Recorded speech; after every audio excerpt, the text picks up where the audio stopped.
Salam sejahtera, terima kasih kerana bersama dengan saya di Nazilin Unity Channel. Akhirnya terbongkar apa tujuan Albert Tay mendedahkan segala-galanya tentang skandal rasuah perlombongan di Sabah. Yang ini ramai yang tak tahu, mungkin media tak pernah beritahu. Rupa-rupanya inilah permainan politik, drama politik sebenar. Kalau bukan politik, belum tentu Albert Tay akan mendedahkan perkara ini. Silap-silap hari bulan, semuanya akan tetap terahsia. Tapi gara-gara politik, rasuah timbul. Gara-gara politik, semuanya timbul. Pemimpin PBS kata Albert Tay mahu monopoli perlombongan di Sabah. Rupa-rupanya, adakah ini adalah puncanya Albert Tay tiba-tiba marah? Adakah dia sebenarnya ingin menjadi taikong di dalam perlombongan di Sabah? Pemangku Presiden PBS, Joachim Gunsalam, enggan mengambil serius isu video tular yang mengaitkannya dengan ahli perniagaan Albert Tay. Dia menjelaskan rakaman tersebut diambil di luar konteks dan menegaskan isu sebenar perlu difahami sebagaimana adanya, yaitu cubaan Tay untuk menguasai sektor perlombongan Sabah melalui rangkaian syarikat proksi. Ya, memang ada video itu, tetapi ia telah disalah tafsir, kata Joachim. Dia menjelaskan klip video yang menunjukkan perbualannya dengan Tay telah disalah erti oleh pengkritik. Menurutnya, apa yang sebenarnya dilakukan oleh Tay ialah memohon lesen perlombongan melalui pelbagai syarikat dengan mendekati wakil rakyat adun satu demi satu bagi mendapatkan surat sokongan. Tay pernah berjumpa semua YB, minta surat sokongan untuk mohon lesen perlombongan. Ada yang kata okey dan beri surat itu. Tapi sebenarnya kami tidak pernah minta pun. Dia sendiri yang beri dulu. Jelas Joachim merujuk kepada dokumen berkenan. Isu sebenar hanya menjadi jelas apabila perkara itu sampai ke agensi yang memproses permohonan lesen. Pegawai yang menyemak mendapati Tay mempunyai kaitan dengan 19 syarikat yang dipercayai bertindak sebagai syarikat proksi. Sebelum kita teruskan ulasan ini, jangan lupa tinggalkan komen anda dengan tanda pagar kami benci penipu. Tapi sebelum itu, izinkan dulu saya berkongsi dengan anda semua. Ini ialah terapi imun Transfer Factor for Life. Terapi imun yang meningkatkan daya imun badan kita sehingga 400% secara umum, dan ringkasnya, apabila imun badan kita lemah, apabila imun badan kita bodoh, apabila imun badan kita tidak bertindak dengan seimbang, kita kena penyakit dan sukar sembuh daripada semua jenis penyakit. Tetapi terapi imun ini mengajar, mendidik dan menguatkan serta menyeimbangkan sistem imun badan kita. Apabila imun badan kita sudah jadi kuat, bijaksana dan seimbang, kita sembuh daripada semua jenis penyakit. Cepat dapatkan produk ini melalui nombor telefon yang tertera. Produk ini lulus KKM, halal dan diperakui oleh doktor-doktor di seluruh dunia.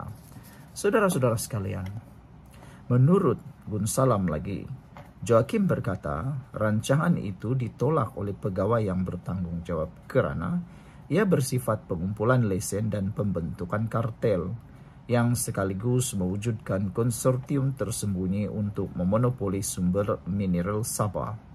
Setiap adun tidak tahu bahawa dia, Tay, jumpa pergi adun lain. Mereka tidak tahu antara satu sama lain. Hanya pegawai yang uruskan permohonan itu nampak keseluruhan gambaran sebab semuanya melalui satu pejabat. Bila diketahui bahawa satu individu mengawal semuanya, keputusannya jelas, perkara ini tidak boleh dibenarkan, kata Joachim. Joachim menjelaskan Tay mula mendekati adun terbabit pada tahun 2022 manakala video yang merakam pertemuan mereka dibuat pada tahun 2024 ketika permulaan apa yang disebut sebagai langkah Kinabalu. Dia menegaskan perbualan dalam video itu telah pun salah tafsir. Dia tanya saya dan saya cakap, kalau kamu nak derma kepada parti, saya guna untuk pilihan raya. Saya tak pernah minta daripada kamu, katanya. Joachim menegaskan bahawa sebarang sumbangan tersebut hanyalah sumbangan politik secara sukarela kepada PBS, bukannya rasuah. Mengapa tiada laporan polis? Joachim berkata dia sudah memberikan respon WhatsApp serta kenyataan penuh kepada pihak penyiasat. Baginya, membuat laporan polis berasingan hanya akan menjadi tindakan berulang dan memberikan kesan buruk dari segi politik. Sebenarnya mereka pun tak minta saya buat laporan. Perkara pertama yang saya kata ialah, baiklah saya bagi semua, katanya merujuk kepada kerjasama. Kalau buat laporan polis lagi, ya sebenarnya akan menjatuhkan imej GRS. Untuk apa? Tak masuk akal, ujarnya. Joakim berkata dia yakin siasatan yang sedang dijalankan akan mendedahkan kebenaran. Kontroversi perlombongan ini timbul ketika Gabungan Rakyat Sabah sedang berdepan isu integriti. Dua adun daripada gabungan itu kini sedang dibicarakan di mahkamah atas tuduhan rasuah. Sekian untuk kali ini. Jangan lupa tinggalkan komen Anda. Bye-bye. Salam sejahtera. Terima kasih karena bersama dengan saya di Nazilin Unity Channel. Hari ini satu lagi berita gempar untuk PRN Sabah. Kerjasama PBS dan STAR runtuh, luka lama terguris kembali. Adakah dengan ini PBS dan STAR akan mengalami nasib yang teruk dalam PRN akan datang ini? Adakah ini punca kepada kekalahan teruk dua parti ini? Kalau satu ketika dahulu PBS dan STAR mempunyai kekuatan yang solid di kawasan KDMR, tapi kini ada yang mengatakan bahwa sokongan terhadap PBS dan STAR kini mula berkurangan apabila kemunculan beberapa parti baru yang juga sinonim dengan KDMR. Antaranya seperti parti-parti yang lain yang kecil, PIS, Cinta Negara, USNO, KDM, dan Gerakan Bebas. Apabila ini berlaku, mungkinkah ini akan menjadi tanah kubur untuk PBS dan STAR? Adakah kerjasama ini yang runtuh ini menyebabkan mereka kehilangan taring yang sebenarnya?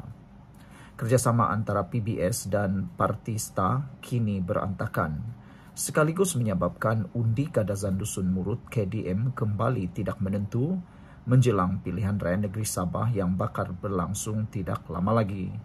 Undi KDM yang sekian lama berpecah dilihat mula berubah apabila PBS dan STAR menandatangani MOU pada 18 April tahun 2024 untuk tidak bertanding antara satu sama lain. Pemangku Presiden PBS, Joakim Gunsalam, menegaskan bahwa partinya akan terus menghormati perjanjian itu, namun hanya jika STAR berbuat demikian. Persefahaman itu masih wujud dan masih mengikat. Kecuali kedua-dua parti bersetuju untuk membatalkannya, maka ia masih sah. Tetapi jika STAR memilih untuk bertanding menentang kami di kawasan kami, maka ia dianggap terbatal, katanya lagi. MOU yang disaksikan oleh pengerusi GRS Haji Jinor itu dianggap sebagai pencapaian penting dalam usaha menyatukan KDM selepas bertahun-tahun bergelut dengan pertelegahan dalaman. Kedua-dua parti ketika itu menggambarkan MOU tersebut sebagai komitmen untuk memperkukuh gabungan serta mengelakkan perpecahan untuk undi penyokong mereka. Sebelum kita teruskan ulasan ini, jangan lupa tinggalkan komen Anda dengan tanda pagar "Kami Mahu Aman". Tapi sebelum itu izin dulu saya berkongsi dengan Anda semua. Ini ialah terapi imun Transofector for Life. Terapi imun yang meningkatkan daya imun badan kita sehingga 400%. Secara umum dan ringkasnya, apabila imun badan kita lemah, bodoh dan tidak seimbang, kita kena penyakit, sukar sembuh daripada penyakit. Dan akar penyakit bersarang dalam tubuh badan kita. Tapi terapi imun ini mengajar, mendidik dan menguatkan imun badan kita serta menyeimbangkannya. Apabila imun badan kita sudah jadi kuat, bijaksana dan seimbang, kita sembuh daripada semua jenis penyakit. Saudara, menurut laporan ini lagi, selepas Presiden STAR Jeffrey Kittingan menarik keluar partinya daripada GRS dan mengumumkan akan bertanding secara bersendirian, persefahaman itu kini musnah sama sekali. Jeffrey yang pulang dari Kuala Lumpur kelihatan kecewa selepas 5 wakil rakyatnya, timbalan Presiden Elron Angin, Robert Tawik, Abidin Majingkir, Anwar Ayub dan Flavia Eng memilih untuk kekal setia kepada GRS. Dia mengingatkan keengganan PBS untuk berpakat dengan STAR. Ditambah pula dengan isu kepimpinan dalaman parti itu hanya akan mengelirukan pengundi. Jika PBS dan STAR tidak bersatu, pengundi akan keliru dan undi KDM akan berpecah. Kami telah mengajak PBS untuk bertanding secara solo bersama kami. Tetapi jika mereka tidak mahu, itu keputusan mereka, katanya lagi. Sekian dulu, kita jumpa lagi. Hello guys, ini ialah walkie-talkie Bofeng BF888S. Dapatkannya di Shopee, murah. Guys, ini ialah headphone Onikuma K2 Pro. Hebat, luar biasa, cantik dan murah. Dapatkannya di Shopee. Guys, ini ialah powerbank Mozom PB149. Murah, hebat, dan dapatkannya di Shopee sekarang. Guys, ini ialah Shokz Open Swim Pro. Headphone yang hebat, kualiti hebat, tahan air. Dapatkannya di Shopee. Guys, ini ialah headphone One Audio E70 Fusion. Dapatkannya di Shopee, murah sekarang.